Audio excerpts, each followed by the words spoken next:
To create an inspiring Buddhist community, we need leaders who are Buddha-inspired. We need to act today for the flame of Buddha Dharma to burn bright. But how are we answering this clarion call?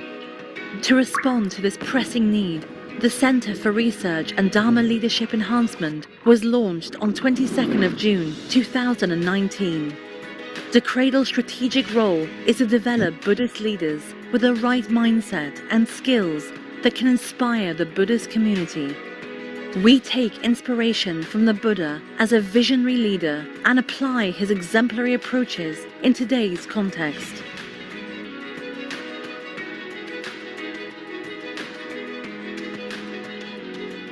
One of the biggest issues we face over the decades is leadership continuity in the Buddhist community. If we leave it to chance, we will have to wait for a great leader to come once in many years and decades. We have to make a choice to make something happen for the community, to make sure that our leaders are well trained, well developed. The community needs a continuous flow of good leaders who are able to steer the organization forward. And for the last many decades, we always face the issue of shortage of good leaders. We should carefully chart out the path to identify leaders and develop leaders. They can continue the legacy left behind by the Buddha. What we intend to do is to ensure that the community is never short of the right leaders, and we will do what it takes to make sure that this is happening. The CRADLE vision is to be the premier center for Dharma leadership research, development, and enhancement. We have a plan, a 10-year plan in place to ensure that by the year 2030, we will have a new breed of Dharma leaders who are not just competent, but at the same time very inspiring to lead the community.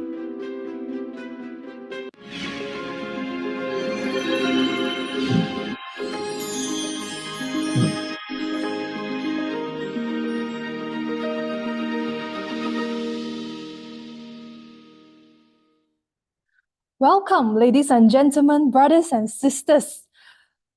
Nice to see you guys online, even though many of us cannot see you here, but I believe that you are all joining us here from the comfort of your home and various places.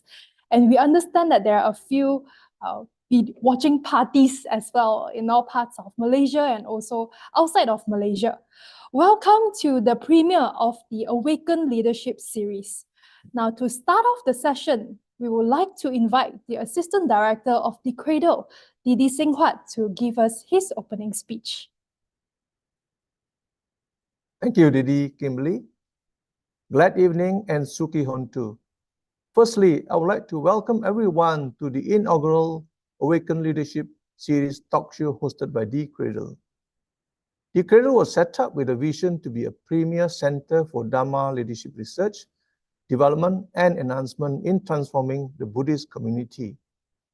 To achieve our vision, we have introduced a systematic and structured approach to grow and enhance the capabilities of Buddhist leaders with specially designed programs that include Dharma leadership development. This program was designed and carried out with a main focus of building leadership skills through mindset change and skills development.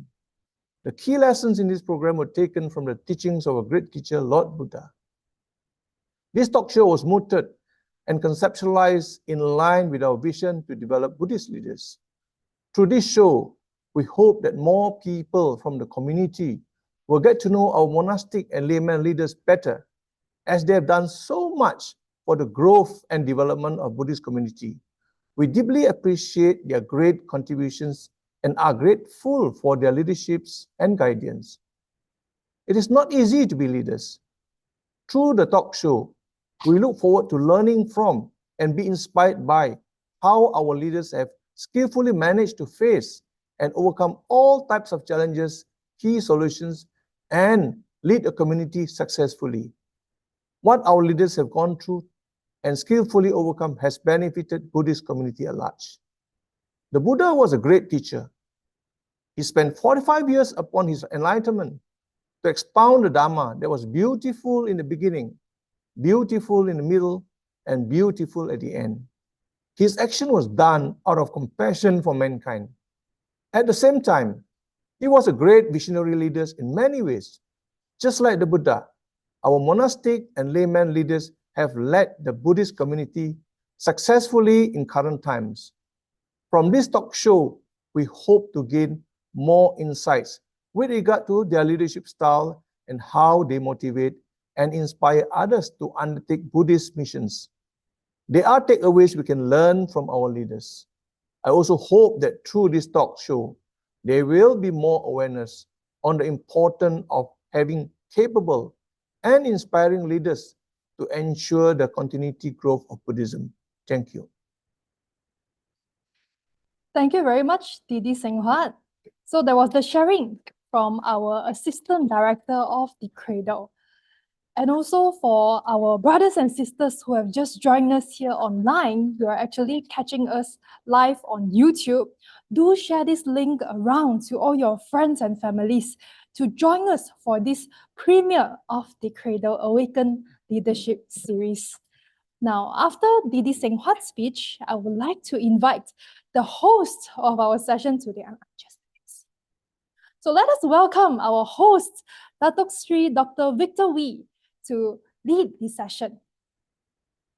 Good evening, everyone. This evening marks the launching of the Awaken Leadership Series, starting with an interview with Ajahn Brahm, who is currently conducting a meditation retreat in Penang. We have asked Ajahn to take some time off and join us for 45 minutes through Zoom before he starts his evening talk. The Awaken Leadership Series is a new initiative by the CRADLE. It contains 5 episodes of interviews with Buddhist leaders, focusing on their leadership style and how they inspire others to undertake the Buddhist mission.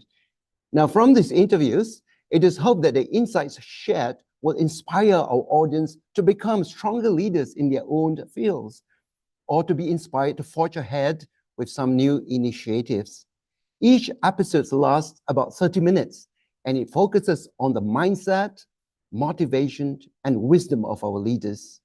We'd like to thank the project team for their effort and hard work in making the Awakened Leadership Series a reality. And now, to the personality of this evening's program, we are thrilled to have Ajahn Brahm launch the Awakened Leadership Series.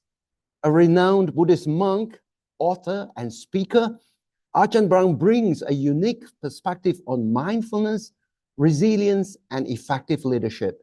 Get ready for an inspiring session that transcends traditional boundaries and fosters personal and professional growth.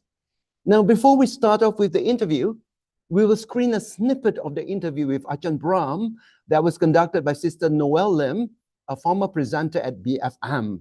This snippet serves as an appetizer, and you can catch the full interview with Ajahn Brahm as well as that of 4 other Buddhist leaders on the CRADLE YouTube channel.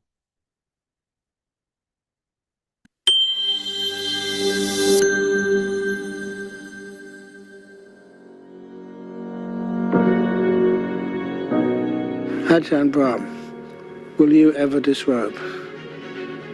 Is there any reason why you will disrobe?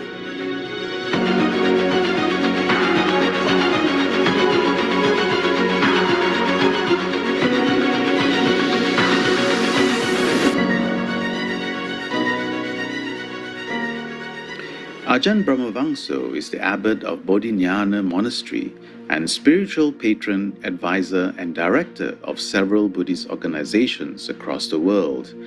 A much sought-after speaker, he is best known for delivering Buddha's teachings with humor, making them accessible by people from all walks of life. A graduate of Cambridge University, he taught in high school for 1 year before traveling to Thailand to become a monk and trained with the Venerable Ajahn Chah Bodhinyana Mahathera.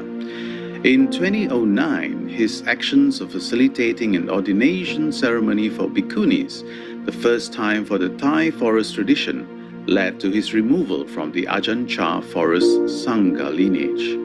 That did not stop him from continuing to support and grow the Bhikkhuni community.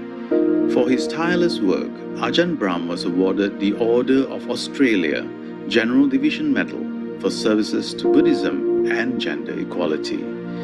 At Awaken, we learn about his incredible journey as a monk and monastic leader, and his fight or mission to break the Buddhism glass ceiling and elevate Bhikkhunis in the Theravada tradition. Thank you for being with us today. It's indeed an honor and pleasure. It's a great pleasure to be of service. Thank you. In 2009, that was a turning point, at least from my point of view. It's also, it was an interesting year. That year you facilitated the ordination of 4 Bhikkhunis, and that action caused you to be excommunicated and removed from Ajahn Chah's lineage. How did that impact you? It did not impact me very much at all, except for losing, a lot of friends you grew up with, but they're still my friends. And the excommunication, it was like you're not part of Wat Papong. No one can actually expel you from Ajahn Chah's lineage. He was my teacher. He always will be my teacher, because Ajahn Chah is not Wat Papong. The person is not the organization.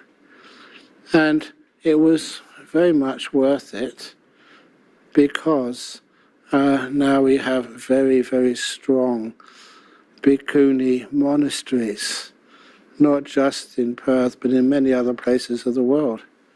It was something which needed to be done.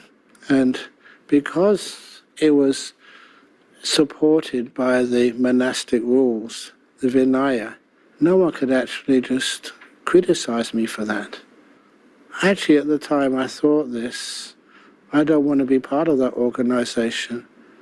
If they want to ignore the Vinaya, the monks' rules, and if they want to treat somebody who supports the legitimate spiritual request of women to become bhikkhunis, if they just reject that out of hand, then I don't want to be part of that organization.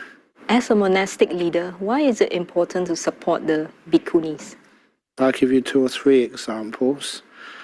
There was one of the monks who came to stay with me to learn meditation. He's a very good monk, but he was from Holland. And part of the requirements, if you want to ordain as a monk, you have to get permission from your parents. So he went home to Holland and he asked his mother, and he said, "What type of monastery are you going to join? Is it a monastery which doesn't treat women with equity?" He said, "No, the abbot got kicked out of Wat Papong for standing up for women." And she said straight away, "Okay, you can ordain there.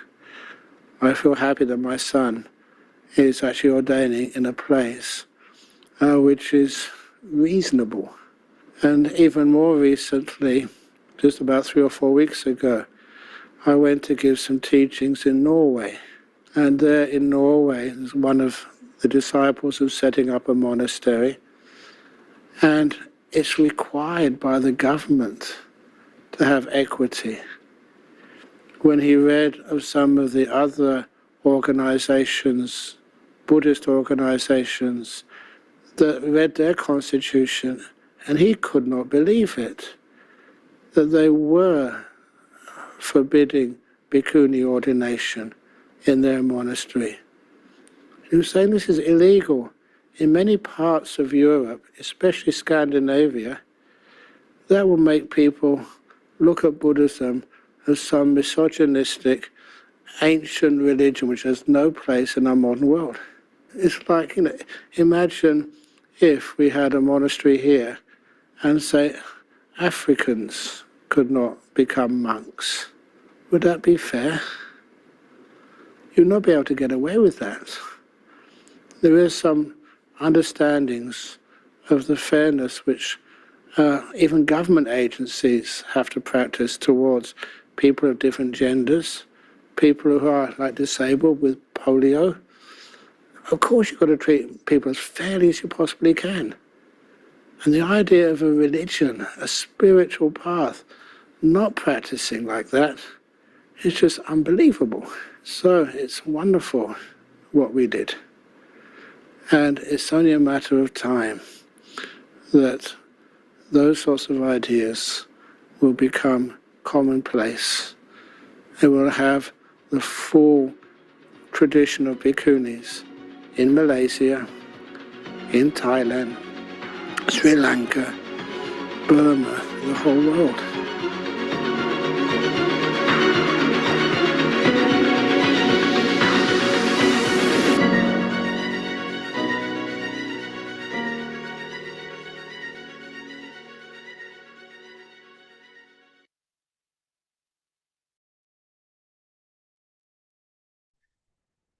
Well, we have Ajahn Brahm live with us. Now you have 20 minutes where you can ask Ajahn Brahm your question. Now you can post your question at YouTube live chat.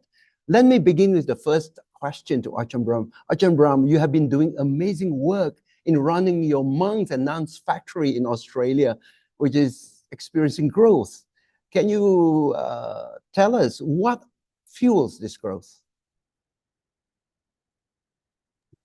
What fuels this growth is opportunity. People would love to practice. They like keeping their Vinaya. Once it's explained to them, it does create peace and happiness and joy. They love meditating. Once they have the opportunity to do that, a quiet hut, time, decent instruction, health, then many people get so peaceful, so energized. And once they have started to energize themselves, just slowly we encourage them to teach a little. And the first places they teach, it's not in big audiences. We get them to grow in their ability to teach slowly. We can't have just more clones of Ajahn Brahm. Everyone is unique, individual. We encourage that. And slowly, the nuns factory and monks factory, that's just what I call them, over in Australia, they create these beautiful monks and nuns who can go out into the world and also teach. So it's working reasonably well. It's not as fast as the BGF in Malaysia would like. You'd love it to have some more of these monks. There's some monks there from Penang, from KL, nuns as well, really good ones. They're coming online. So please prepare for them. The leaders are developing. Ajahn Brahm, during the Buddha's time, Buddha's mission lasted for 45 years, and the monastic sangha grew from 5 monks into thousands of monks and nuns. What do you think we can learn from the Buddhist skills, leadership skills, and approach? It was very much a natural approach. Just like when you plant, say, a mango tree, if the soil is good and it's a good seed, of course it grows very fast and it creates so many other beautiful mangoes. And we can't always have the same approach, keep it natural. And if you do have a monk or a nun or even a lay person teaching, please give them respect, let them grow. They won't be perfect at the beginning. I do recall somebody coming to Bodhinyana monastery where I live and getting one of the earliest talks that I gave, listening to it, and quite honestly coming up to me afterwards and saying, Ajahn Brahm, I heard this talk you gave when you first came to Australia. It was terrible. And I said, yes, I was just learning how to give talks. And I laughed. And as you said, now they're really nice talks. So don't judge a monk or a nun from the first talk they give. If you did that, you'd never invite me to come to Malaysia just for hearing my first talks. So what do? You encourage people to learn. That's what they did in the time of the Buddha. The message, the power of just what the Dhamma is so amazing. Once that gets understood, practiced, and becomes part of you, then of course, when you express it, it's gorgeous. It is inspiring. You don't have to try and be inspiring. It's just the nature of the Dhamma is to do that. And I get inspired too. Still get inspired.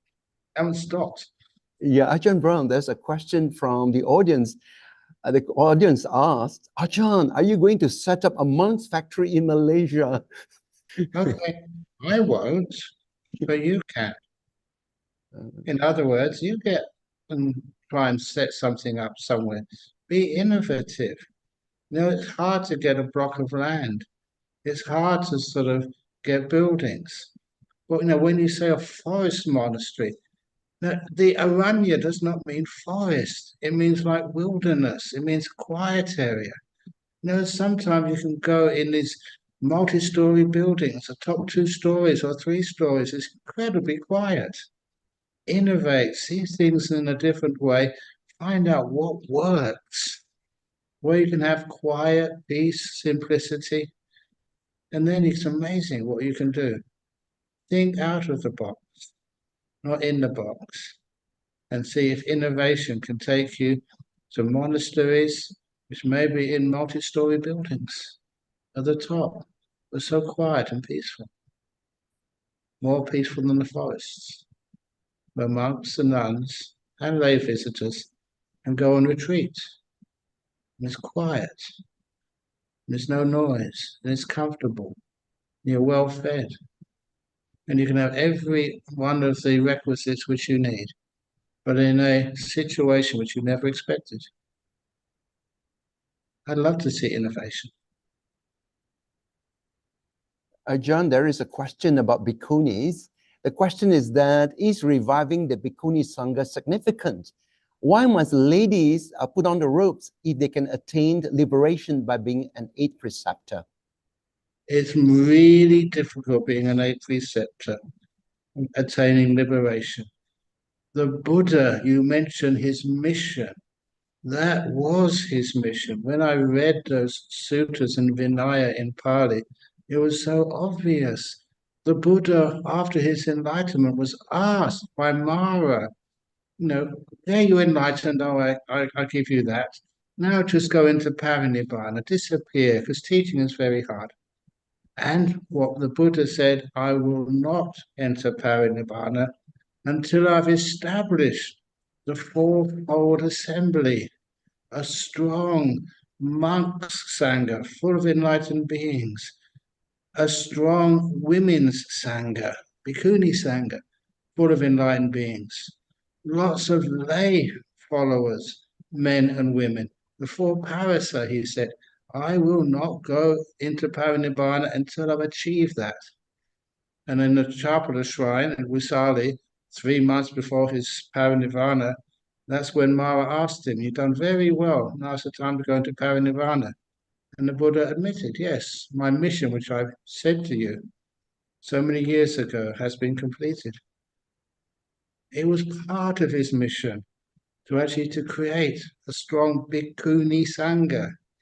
It can be done, and it should be done out of respect for the Buddha, but nothing else. So out of respect, you know, for the Buddha himself, reading that, understanding that, knowing it's possible, of course we did that. And so that's why it's necessary.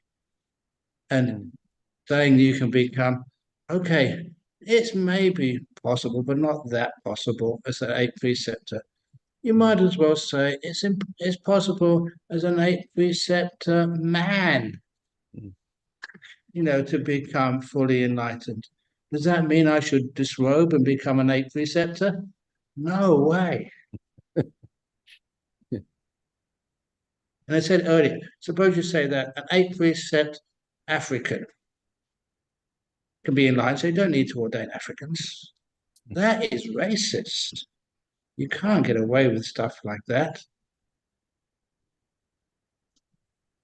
Okay. Ajahn Brahm, their question is that, have you faced some severe criticism in your journey as a leader, as a Buddhist leader or a monk? Yeah, of course you receive criticism. But when you know what you're doing, when you don't just stay by yourself, but you have other very good monks with you. Now, like monks and the like, an Ajahn Brahmali, he's just got a PhD in Buddhist studies. So he knows also what he's talking about. And so it's not just Ajahn Brahm. I was kind of the scapegoat. You know, the head of this movement. So knock that out, and you think the movement's going to stop? No way. And so there's others who you listen to them, receive their advice, and then you know that you're going on a good path. And I know my meditation is so strong that it didn't really matter what people criticize you. People criticize the Buddha. And then the Buddha said, there's no human being, monk or nun, whatever race, whatever age, whatever gender, there's no one avoids criticism. But you understand how to deal with criticism. You listen to it, investigate it. What Ajahn Chah taught me, and I still regard him as my teacher, as said in that early video, if someone criticizes you, it's like they're calling you a dog. Look at your bottom, see if you've got a tail. If you haven't got a tail, you're not a dog. That's the end of them. When people criticize me, I had a look. What are they criticizing me about? And a lot of it was totally without foundation. So I looked at my bottom, it didn't have a tail. Yeah. There's a question, Ajahn. How does Ajahn motivate and inspire others to do Dhamma Dutta mission? Oh, wow. How I inspire others, I tell them stories. Stories are easy to understand. Recently, I was in Europe, I was in UK, and I gave a talk in Sheffield. Sheffield is not often visited by senior monks. I was doing a retreat at the Quaker Centre. And as I was walking from the station, the railway station, to the venue, I passed some roadworks being done by workers on the Sheffield City Council. And the guy driving a big backhoe stopped. He turned off his engine and he opened the window of his cab and he shouted at me, "Hey, you're the spitting image of Ajahn Brahm." Yeah, that makes sense because I am Ajahn Brahm. He never ever expected to see me in Sheffield. He said, "You live in Australia. What are you doing here?" I said, "I've come to spread the Dhamma." He is a local, a Yorkshire man, and he was working in the morning, and the last thing he ever thought was to see his teacher, who watches on YouTube regularly. And it was just so inspiring. He stopped his machine, came down, we had a chat, had a photo session with all his workers as well. They should have been working, but they stopped work to see me and have a chat and have a photo. And then he said, "I better start working again." That inspires me. That that you make a difference to people's lives, a big difference sometimes. And when that's my, if you like, that's my pay. I don't get any money, but I do get huge, I mean, really mammoth job satisfaction.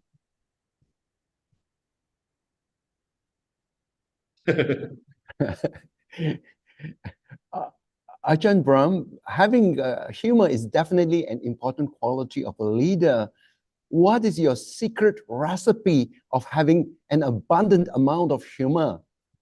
It's like trying to sort of be innovative, seeing the human beings in a funny way. I have humor because I was brought up by my father, who always had a great sense of humor. And I was also trained by Ajahn Chah, who also had an amazing sense of humor. He was the one who taught me, when one of the fellow monks, I was with him in the car, he said to this fellow monk from United States, "You're thinking about your girlfriend back in LA, aren't you?"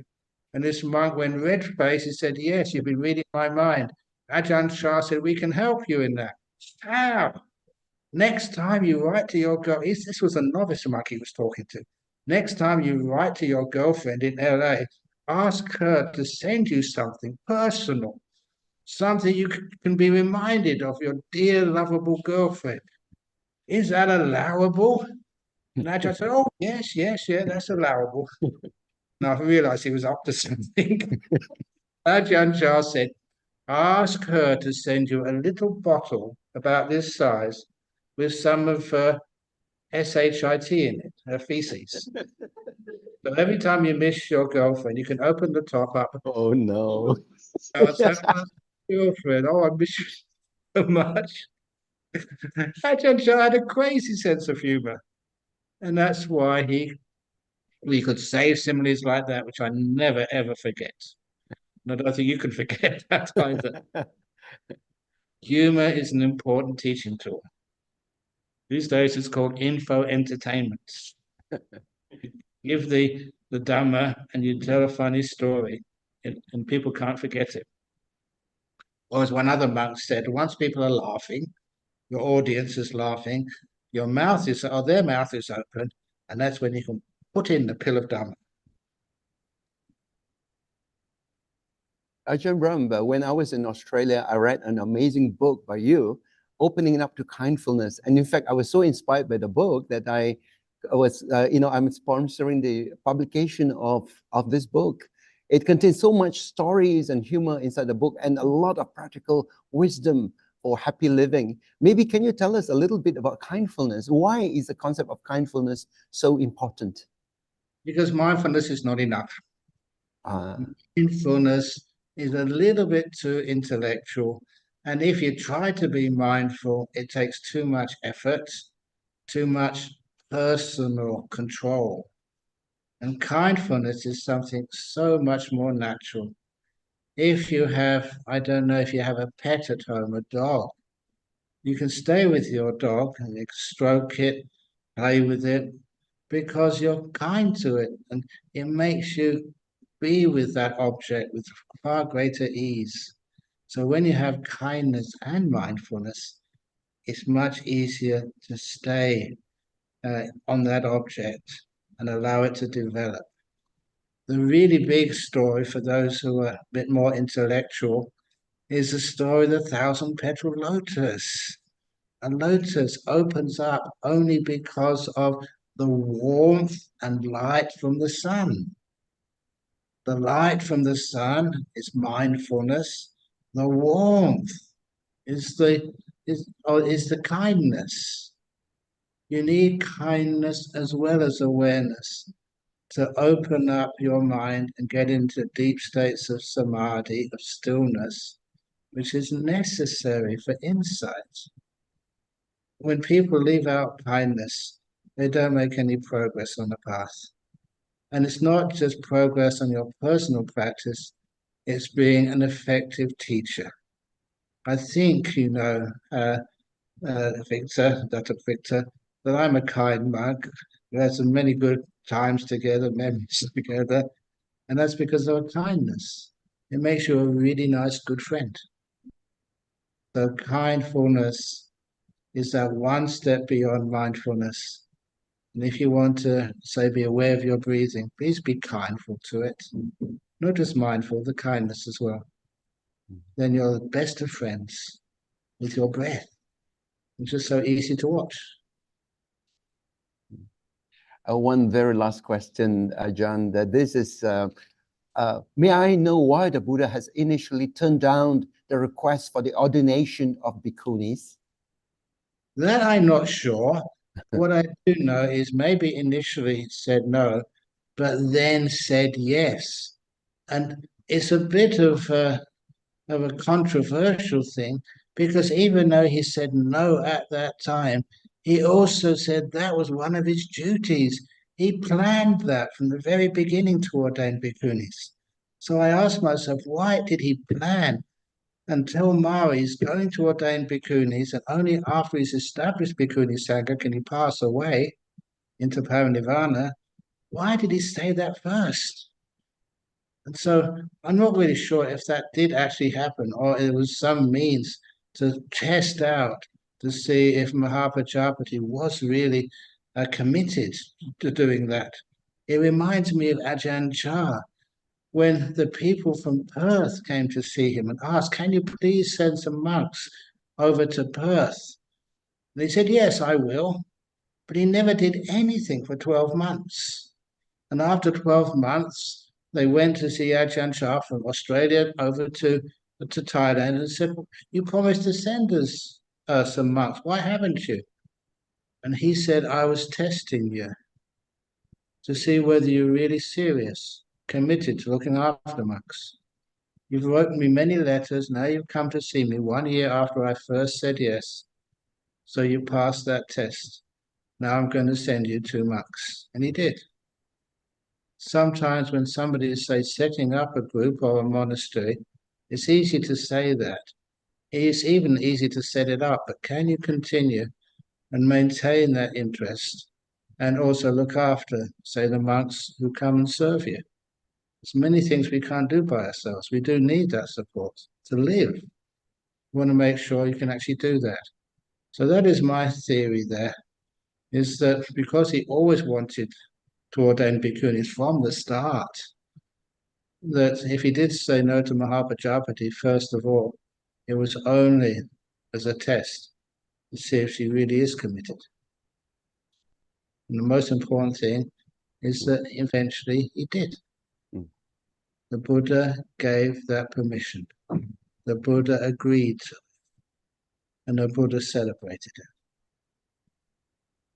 Okay, everyone, that's all the time that we have for question and answer, because Ajahn would have to move on to give his Dhamma talk this evening. We'd like to thank Ajahn Brahm for being with us today for the launching of the Awaken Leadership series. Now, you can watch the interviews with Ajahn Brahm as well as that of the other Buddhist leaders on the CRADLE YouTube channel. And these videos will be released every 2 months. May these interviews bring inspiration to the Buddhist community and raise Buddhist leadership to a higher level.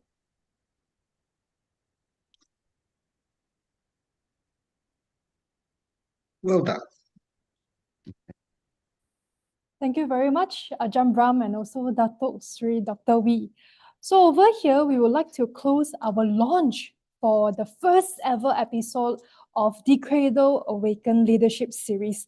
We are just at the launch. Yeah, we haven't shown our first full episode yet. So just would like to share with everyone, we have a number of distinguished guests, and this Awaken Leadership series, we have prepped it for more than 1.5 years, and it was conceived during the times of pandemic. And only recent few months we get to see each other face to face. So here are the list of the individuals and also our VIP, our distinguished guests that we would like to show our appreciation.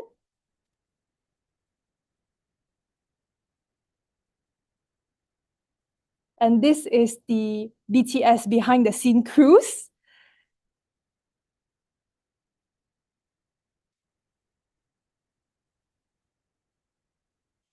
And to catch our first ever episode and many more episodes to come, scan the QR link here, scan the QR code here, or you can screenshot or follow us at the YouTube channel for CRADLE, DCRADLE. DCRADLE. Check us on YouTube and turn on the notifications to catch our upcoming series. So our first ever episode will be posted on YouTube in a very, very short while. Thank you so much for catching us live on YouTube, and we'll see you again. Thank you very much.